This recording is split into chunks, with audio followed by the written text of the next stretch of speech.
Alright, I'm going to do a quick demonstration of the extra credit objects or items that we talked about in class.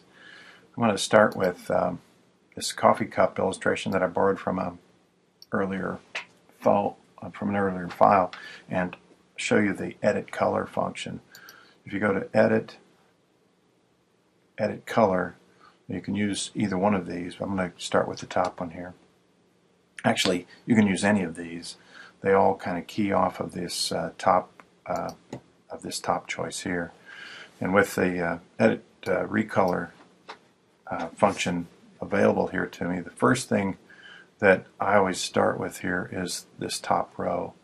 And by clicking on the little down arrow here, you'll see a bunch of options here that look very similar to our color guide that we talked about earlier in the semester. Indeed, that's exactly what it is.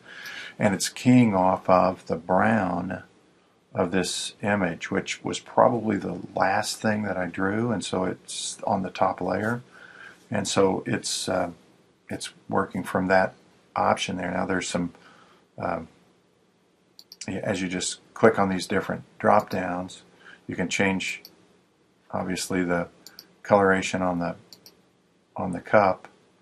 White's probably going to stay steady because it's a neutral color. Black's probably going to stay steady because it's a neutral color. And the brown is the key color, so it's going to stay steady. Now you can change this, and I'll cancel out and start over just to return us back to the original cup. I'll go back to my edit recolor artwork. It's edit color, recolor. You can change the key color. If you look very closely at this panel, the color with the white box around is your key color. These represent all the other colors that are involved in the design. And so I could key off of, say, the light blue, and when I see that come over, that it has set it up as the key color. Notice though that the brown is still indicating as the key. You click here. Now the blue, let's see, let's just check it out here. Now the blue is the key color. Okay, that took a few more clicks than I expected there. Let's drop down and look, and you'll see that the key color now on the left is the blue. And as I change these, now I've got blue coffee, which may be kind of weird. Okay, but if in other situations where maybe you don't have okay, maybe it's blue Kool-Aid, who knows? Okay, I mean, you could use this as a guide, and all of these colors are still adjustable.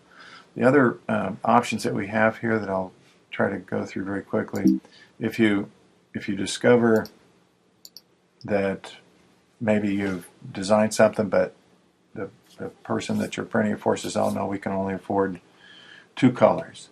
Okay, so you click here and it'll give you options for doing this in 2 colors. Now you'll have to pick a library for it to come from, and there's an extensive list of colors that you can use here. I'm going to go with the regular Pantone CMYK, and then let's see, is that going to work?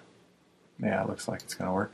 And okay that, and now you can see that I'm down to just 2 colors for my job, for the job that I'm printing, and I can still go back and change that, or I can stick with it, or I can change it to and maybe add an extra color if the client approves it. Now I've got an extra color. You can make further adjustments using these bars here. Okay, all right. So I'm just gonna cancel that and let you experiment with that.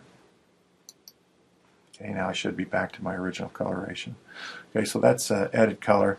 There's others under there. If you go to edit color, you can change the colors in a blending mode type of thing, where you take the color that's in the front and the color that's in the back and blend between them. And it has trouble with gradients and things. So I'm going to just go ahead and see what it does here. Maybe nothing. Okay, I've got another job set up here for that. With flat colors, you can use edit color, and you can blend from front to back. And so now it's taken the front color and used it as a key. I'll undo that. If you go over here and edit color, you can blend from horizontally. So, this is going to probably be very similar as it goes again across sideways.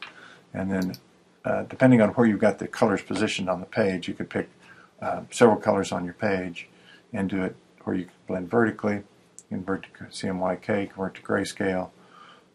You can invert your colors, which means they're backward on the color wheel, and that one's always kind of interesting. So orange turns to blue, and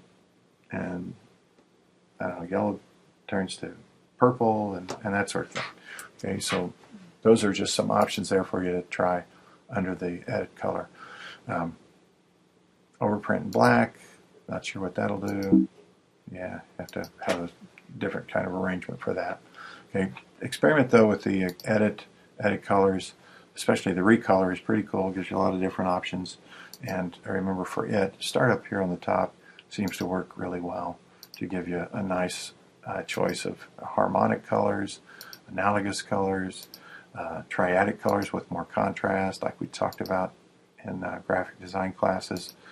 And you can introduce some new neutral colors and that sort of thing. Okay, so try that and see how you like the edit color, recolor function.